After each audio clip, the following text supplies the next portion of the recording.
Yeah, the subject of dinosaurs evolving into some other creature, birds are the primary thing. That actually goes back to Thomas Huxley. Way back, he suggested maybe they did, but nobody really took that seriously until about the 1960s. Someone had proposed, hey, maybe dinosaurs evolved into birds. And of course, it was controversial for a number of years. A number of evolutionists, I would say that's the majority view among evolutionists today. I mean, it had the popularity with movies like Jurassic Park, where they have dinosaurs evolving into birds and that. And believe it or not, that actually plays, that influences a lot of people. But do we actually see evidence of dinosaurs evolving into birds? Actually, we're not seeing that.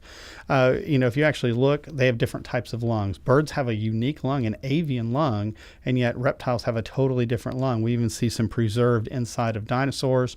Based on that type of research, they had a reptilian lung. How do you change one lung into another? How do you change scales, which we have a lot of skin imprints from dinosaurs? They were clearly scaly creatures. Scales and feathers are totally different. Scales, they all attach to each other. They shed their scales. It all comes off at once, as reptiles grow. But feathers grow differently. They actually grow out of a follicle. And they come out fully formed and they open up. It's a fascinating how do you change one into another? When you start looking at the details, it's outrageous. Now, one of the things that we start seeing, and this has happened more in our modern culture, is we start to see people define dinosaurs differently. Remember, dinosaurs were reptilian creatures that stood upright, based on one of two hip structures. Now they kind of changed the definition. They want to have birds included in that definition, so they've opened that up. And what's happened recently is in our classification system, they've taken all the birds out of it and they actually lump them under Dinosauria or dinosaurs. So now they actually define birds as being dinosaurs. Now that's a huge problem for someone who believes the Bible, because birds were made on day 5. They were actually made before the dinosaurs. And dinosaurs, of course, would have come afterwards, being made on day 6. So, we automatically have those types of conflicts. But what we see out there, when people say, hey, do we have any feathered dinosaurs? The world will say, yeah, we see them all over the place. You go back here and, we find these feather-looking creatures in rock layers that go all the way back to, supposedly millions of years, which is just flood sediment, by the way. But they go in there and they say, look, there's feathers all over this thing. Well, the problem is they're calling that a dinosaur, but all it is a bird. You see, they're trying to equate dinosaurs and birds. Now, there's 3 ways people try to make a missing link.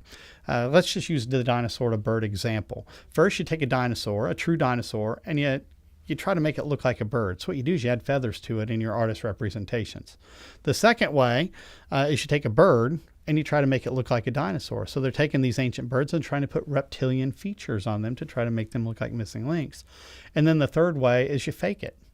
And you know what? People have faked that. They've tried to fake human, like Piltdown Man, for example, the alleged human to ape ancestry. They faked it. They try to put these things together.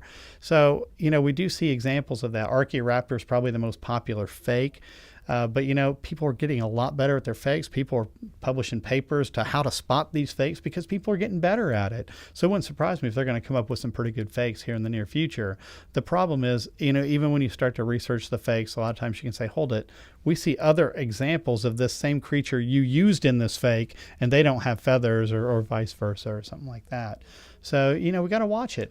Now, here's a takeaway from all this. We need to remember, as Christians, we start with the Word of God. We're supposed to be honorable. We're supposed to tell the truth. We follow things like the 10 Commandments and, the teachings throughout the Bible. But does the world? The world doesn't. They've rejected the Bible. They've rejected things like thou shalt not lie. They've rejected those types of things. So why not lie? Why tell the truth? Why be honest with this evidence? Do you realize if you can come up with a dinosaur fossil with feathers on it, you could be a millionaire? Or you think people are going to try it? Absolutely they are. So we need to remember, once again, the religion behind what's going on is dictating how people are looking at the evidence and how they're treating the evidence.